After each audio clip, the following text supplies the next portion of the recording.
All right, ladies and gentlemen, as always, welcome. Before we get started, just sort of let you know, Coach Stock will get everything started. He'll have an opening comment, then open for questions, and then when he's done, we'll bring up both our coordinators. Then after that, we'll bring up the student athletes. So to get things started, I'll now turn it over to Coach Stockstill, and please, we do have a microphone going around for your questions, so please just raise your hand and he'll come to you. Thank you. All right, getting started here. First of all, I'd like to thank everybody for coming. Appreciate you guys giving up time of your day to come visit with us. It's an exciting time for us, just like just about every school in the country. I'll probably say the same thing. So, but we're really looking forward to getting started tomorrow. We report tomorrow, and then the first practice is Thursday. Our guys have had a good off season, or a good summer program. I feel like we're in good shape as we report.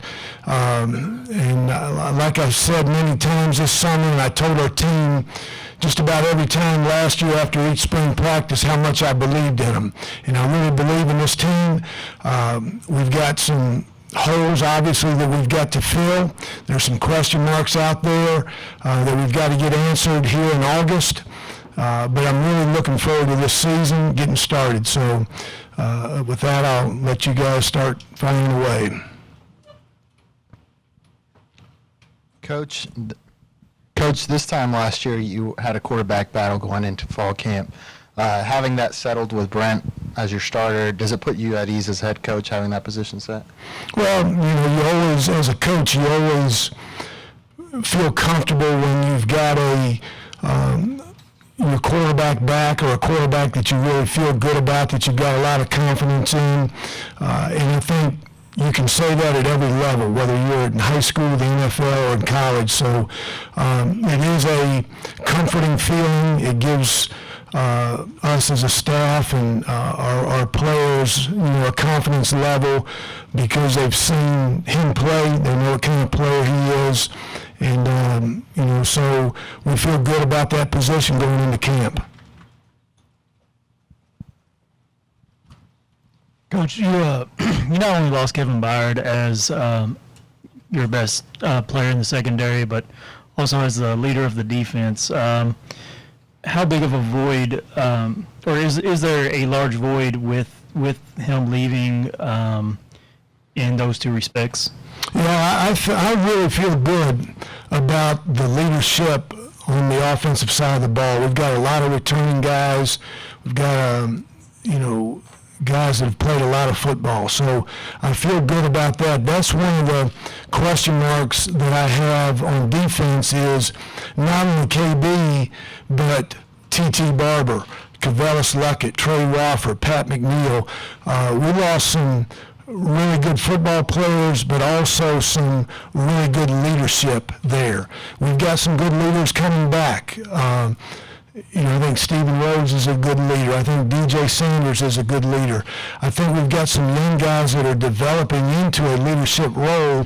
They're not quite there yet, but that's an area that, these 3.5 weeks, 4 weeks of August, before the first game, that we've got to really find out who we can depend on, who's going to play consistently on that side of the ball, and really both sides of the ball. But from a leadership standpoint, we've got to develop some leaders on defense to replace the TTs and the KBs and Pat and Cavellis and Trey, those guys. So, but losing KB, his performance as a player, obviously he's a good player.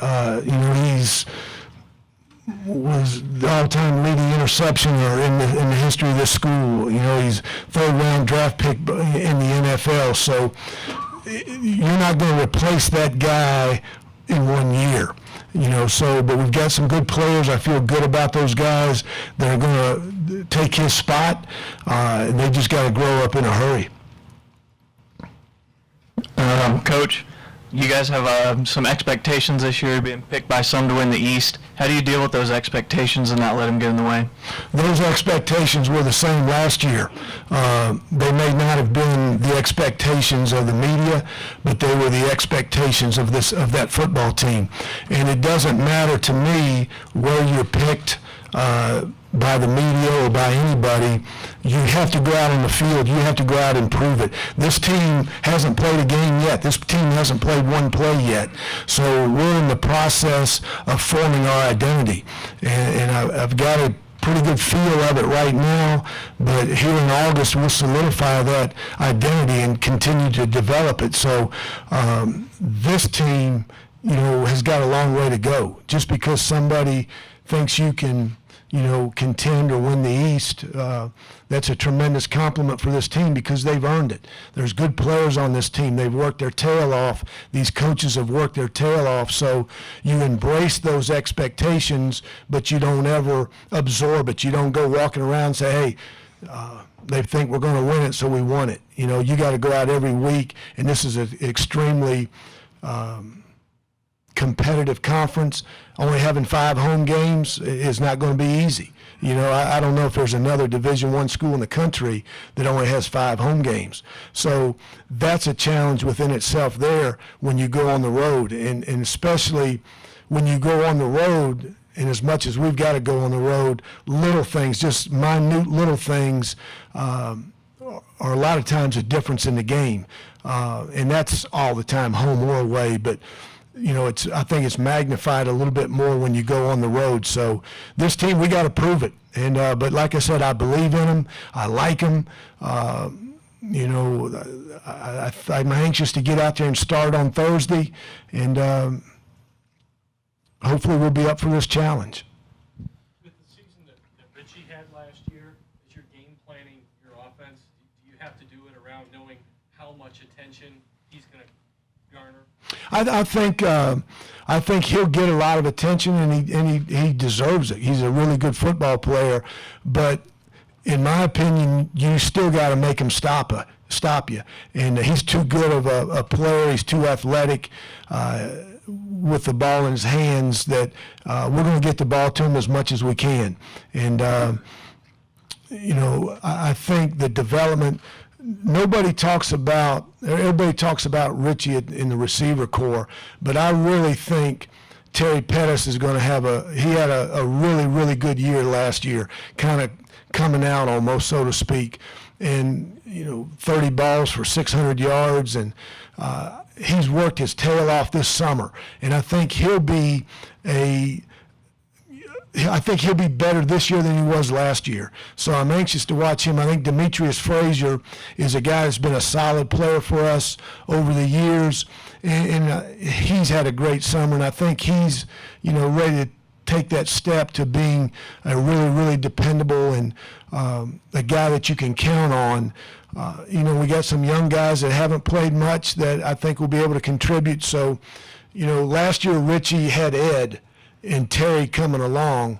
I think as we develop the receivers around Richie and everybody else, that they're not just going to be able to say, all right, if we stop Richie, we can stop their passing game, whatever. That's not going to be the case. And like I said last year, and it was Richie may catch 5 balls in a game, the next game he may catch 12, and that happened several times. So we've got a lot of good players on this football team in the backfield, at receiver, at quarterback, our skill guys. On offense, I really feel good about. Touching on the receiver position, I know you use the term bodies. You had a lot of bodies heading into camp. With losing Shane Tucker for the season, who is the expectation for them to develop at a quicker pace to fill that depth going to be crucial this camp? Well, Shane, I don't know if he's going to be out for the year or not. We'll just see how he rehabs. We'll continue to rehab him and see how he responds and everything. And at a certain point, you make a decision that, he's not ready, and, you end up using the redshirt year for him. So we'll see. He may end up being redshirted. He may end up, being able to play. We'll just wait and see on that. But, to answer your question there about bodies, when I said that in the spring, you had Richie who had played, you had Terry who had played, you had Demetrius who played a little bit, you had Shane who was making the transition from running back to wide receiver, so you didn't have anybody else that had really played, and that's where the bodies, comment came in. So that is no disrespect for those players. It's just they haven't played. They're just bodies right there that we got to wait and see how they develop and how they perform. So I think losing Shane, especially, if he is out for the year, I don't think somebody's got to develop any faster. Our guys got a ton of reps in the spring. They got a ton of reps this summer, throwing on their own and on the weekends and everything they did. So I really have, I've got, I know it's early. We haven't practiced yet, but, I think those guys, like I said, Demetrius and Terry and some of those younger guys that haven't played, I think, they're developing into, hopefully they'll have a great camp and we can have some confidence in them, once September 3rd gets here. From a player development standpoint, the rule change this summer that allowed you guys to have your hands on them without the ball, much kind of like the basketball rule is, kind of walk through. How does that help? And also, from a recruiting standpoint, what is the new Twitter rule that went into effect this week? The Twitter rule is, it's easy. Just hit like or retweet. You can't type anything in there. So if a player tweets that enjoyed my visit at Middle Tennessee, I can hit retweet or like. But I cannot put on there, I can't say, we really enjoyed having you here also. So you can't add anything to his tweet. You can just hit like or retweet, which is, and I'll say this, I don't think any kid, I hope no kid, or I hope, that's not very good English, I hope there's nobody out there that's going to make a decision on what school they go to based on how many times a coach retweets him. And that's what it looks like. It's, people adding up how many times you retweet and all that stuff, but that doesn't have anything to do with us. But what was your question, Chip? Oh, the walkthrough. I really believe that in the summertime, these players, that's the only time all year that they've got a chance to be a regular student. And they're up here 4 hours a day, not that long, 2 hours a day lifting and running. And, you're allowed 8 hours a week. So we devoted the month of June and the first 2 weeks of July to Jason Spray. So he had those guys 8 hours a week where they were running and lifting. Now we could have used 2 hours of those of that week to meet with them and do different things with them on the field. But I think players, they need a break from us. They've got a chance to go fish and go play golf or go to the pool or whatever. I think that's important for players in the summer. So what we did, we used the last 2 weeks or 2.5 weeks. The second week we used 30 minutes a day for 4 days, installing our kicking game, punt block, kickoff coverage, kickoff return. And then the next 4 days, the following week, last week, we used 30 minutes a day of meeting with the guys and talking about install and showing them film and whatnot. Coach, if you could tweet, what would you tweet about your running back core right now? Well, none of them have played. Itavius hasn't played in a year. I love Itavius. I love his attitude. I love his work ethic. I think he'll have a great year. I hope he has a phenomenal year. I hope it's the best year of his life because he's come here and not one time, and a lot of times, you get transfers or, and we've been very fortunate because I've been very selective in who we've taken. But he comes from Ole Miss, and everything they have is better than what we have. Everything they have is better than us. And that's okay, but not one time has Itavius stuck up his nose and said, man, we don't have this, or we only get this, or we get that. He's been a great teammate from the day one he's got here. He's worked his tail off. He's involved in the community. He's humble. I just hope he has a phenomenal year. Reuben Garnett played the first game last year, then he got hurt. Had a good August last year. Had a good game there that first game, and kind of got hurt a little bit there the next week in practice, and we redshirted him.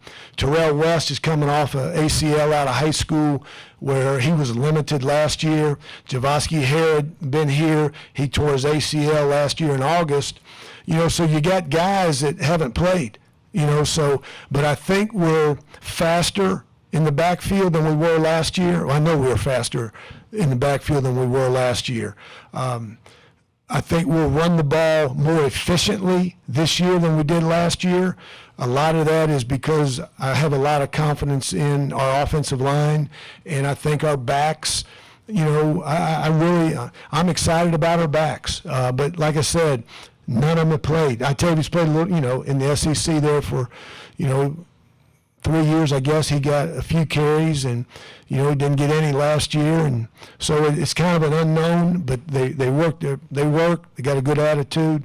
And Kamani Thomas, he played a little bit last year, and when all the backs got hurt, and he did a nice job when he was in there. So it's kind of an unproven group right now. Switching to the defensive side of the ball, with the stars that you lost in the linebacking core and the secondary, how important is it for those seniors that you have on the defensive line to step up this year while these new players come in? I'm sorry to cut you off there. Yeah, you're exactly right. And that's where our older players are. They've all played. Chris Hale's a senior. Stephen Rhodes is a senior. Raynard, Shaq, Jameel McBride. You got older guys up there that have been through a bunch of snaps, been through a bunch of games, a bunch of practices, know what we expect. And they have to carry the torch, so to speak, until we, the linebackers, DJ's played every year since he's been here. Darius Harris got his feet wet last year and played. So you got a couple guys there, and then the secondary, the safeties are going to be Alex Dale played, as a nickel role last year and did well. So we just gotta you rely on your older guys. If your older guys are good leaders. Now, if they're not, just because you're a senior doesn't mean you're a leader. There's some seniors you're not going to follow, but that core, that nucleus up front has got to, they've got to be the workhorse, so to speak, until we get this thing, get those guys behind them a little bit of experience. We've all heard for years from analysts, coaches, several people in sports about the sophomore slump with your two top offensive players being sophomores. Is that something you buy into, or anything that you're concerned about at all? I ain't worried about that one bit. I mean, they say a thing about the Sports Illustrated. You get your cut pitch on cover of Sports Illustrated, you ain't no good after that. Hell, Muhammad Ali was on it 68 times. So all that stuff, no. Brent, anybody play, Brent, Richie, any of those guys, Richie doesn't have to catch 100 balls. Brent doesn't have to throw for 4,000 yards to be better than last year. Nobody worked harder than them. Nobody put in more time, and I'm not talking about on our team, but take sophomores out there. They work their tail off. They're humble. All they want to do is win. I've said it many times. It's Brent. Yes, Richie. They're more concerned about letters than numbers. And give me them W's. I don't want L's. Give me W's. I'll throw for 100 yards if I can get 13 W's. So I'm not worried about that a bit. And neither are they. Coach, does it mean anything that you've got two local kids who really showed out in high school in the backfield, Stockstill, Mathers? Is that good for the university and for the community and for the area, or do you really think about that at all? I think about it a little bit because I think it's pretty neat, and then you throw, and he hasn't played yet, but you throw, Ty Nix in it. He's a local guy, so you got, but with Octavius and Brent playing, that come support your guys. Come to the game. You know, and you watch these guys grow up. You know, Brent didn't play Little League ball here, but Octavius did. You know, this community's watched Octavius, you know, grow up since a little kid. And, you know, Brent, I guess he did. He moved here in the 3rd or 4th grade. So, you know, but these are your homegrown guys. Come support them. And I hope, you know, if for nothing else, people would come watch them play and say, hey, it's a pretty good product they're putting out there. I'm going to come again. You know, so I don't spend a whole lot of time thinking about it, but when you do, it's pretty neat. It's pretty cool. Coach, it's now your 11th year here. What's changed about you from day one to right now? I hope nothing. I hope I'm, you know, I'm the same person I was from a consistency standpoint and how I talk and relate to players. I'm never one of those guys that, you know, talk to our team about you don't get too high, you don't get too low. I still have the same drive, the same passion, the same enthusiasm, the same love for this game that I had when I got here. I'm still passionate and driven to be the best that we can be here, and I want to help these players, you know, reach all their goals, both on and off the field. So, you know, I hope I'm the same guy. I know I've learned. You know, 11 years in the job, you know, you learn things, but I don't have any regrets. I got a couple, but don't have many regrets. You know, so, but I still have that same drive in me to help this team reach their full potential. Coach, 7 of 10 years bowl eligible.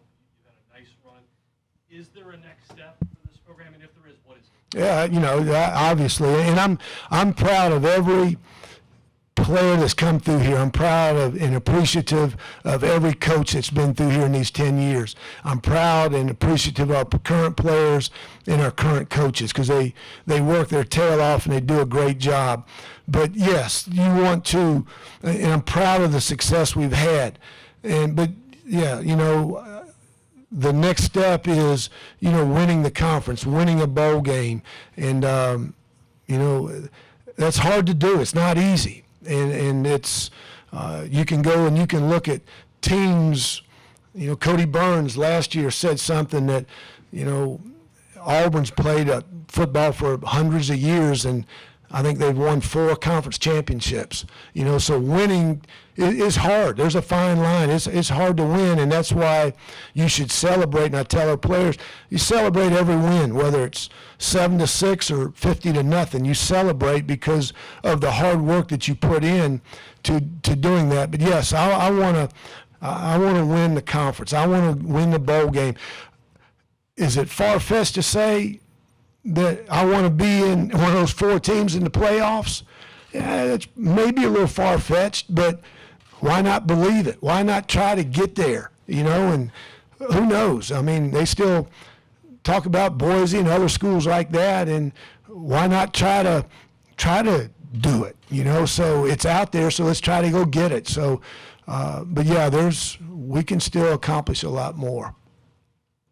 Coach, what do you look for most in these first few days of camp without pads on? Well, I think the first few days, and you I break it down in weeks. Like this first week, because I hate talking about camp. Everybody asks how long is camp, and you don't want it to be a drudgery that you're just trying to get through it. So we broke down the first week. I did it as conditioning and assignments. That you now you got to get in football shape. Jason's been running them out there. Now you're stopping, you're planting, you're changing direction, you're banging on people, you're leaning on people, big guys, all that kind of stuff. So you got to get in football shape, and you're implementing, again, you're installing your offense, your defense, your kicking game. So, you know, you're learning your assignments.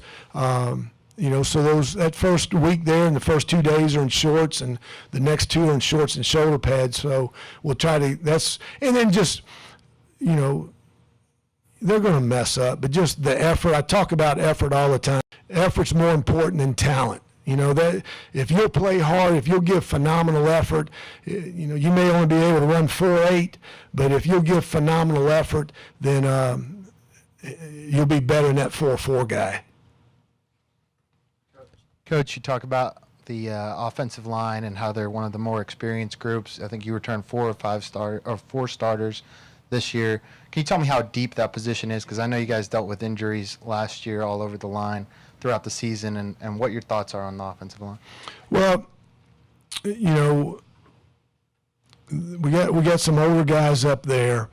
We lost DJ last year for the first 4 games, and then he played the middle 4 and then broke his ankle and didn't play the last 5. So Chandler Brewer got an opportunity to play and start as a true freshman there at left tackle. You know, and then when DJ came back, we moved Chandler to guard. And then when DJ got hurt again, we kept Chandler at guard, and Carlos Johnson, who was hurt, you know, probably played the last 5 or 6 games. So, you know, I really, really like our offensive line. Daniel Stevens is as competitive and as tough a person or player that we've had. He's a good, smart football player. Josh Chester's played a bunch over his career. Again, he's a good leader. He's tough. He plays hard. Chandler, to be what he did as a true freshman last year, you don't see very often. He's very athletic. He's developing into a good leader for us also. He's tough. I really like him. Marquise Shakur is another very athletic guy. You know, plays hard. Just, you know, I have a lot of respect for those guys up front. I think Hunter Rogers, this is his last year. He's kind of been a role player, but I think he's got a chance to be a really, really big contributor for us this year. He's worked really hard this summer. His body has changed.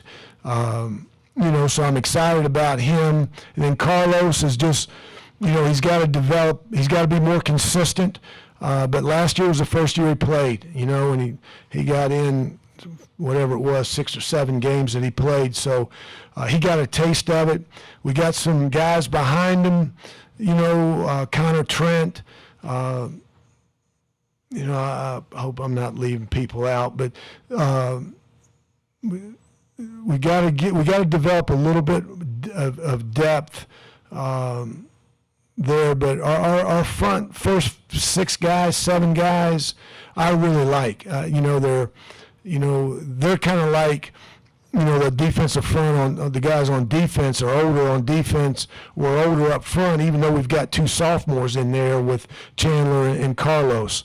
You know, so again, I've always felt like, you know, if your offensive line is cohesive and they like each other, they do things together, they play hard for each other, you know, you got a chance to have a good football team or a good offensive team. You have Vandy on the schedule again this year. Had a heartbreaking loss against them late in the fourth quarter last year. Would you say that there's a budding rivalry there? You know, everybody makes a bigger deal out of rivalries than me. You know, it's a game. When you're a football coach or when you're a player, every game's a rival. I mean, you want to win because when you lose, it's just sickening. It breaks your heart. Everything looks bad, tastes bad, and so I mean, these guys have played Vanderbilt one time. You know, so it's hard to develop rivalries on one game. It was a tough game last year. Give them credit. You know, they got it done and we didn't. And you know, so we're looking forward to that game, but we'll look forward to that the second week of September. Coach, I know you talked at the beginning about expectations of being picked first in the division and Conference USA. Talk about why that's a good thing and maybe why that's a bad thing for your team. I don't think it's a bad thing, Joe. I really don't. To me, it could be bad if, and we as coaches won't let it happen, but it's a bad thing if these guys walk around and, act like they're Tarzan and beating their chest and thinking, hey, we're going to win this. We've already won it. That's a bad thing when you start believing everything that people say out there, all that noise. You start believing that, that's when you have problems. And don't. When people say you're great, don't believe it. When people say you stink, don't believe it. So that's a bad thing. But I think it's good for our players. Should people have confidence in them. It's good for our program that people think we got a chance to have a good team. I don't think there's anything bad. So, like I said, I'll embrace it. We'll embrace it. But you can't talk about it. You got to go out and do it. Any further questions for Coach? Good deal. Appreciate it. Thank you guys for coming.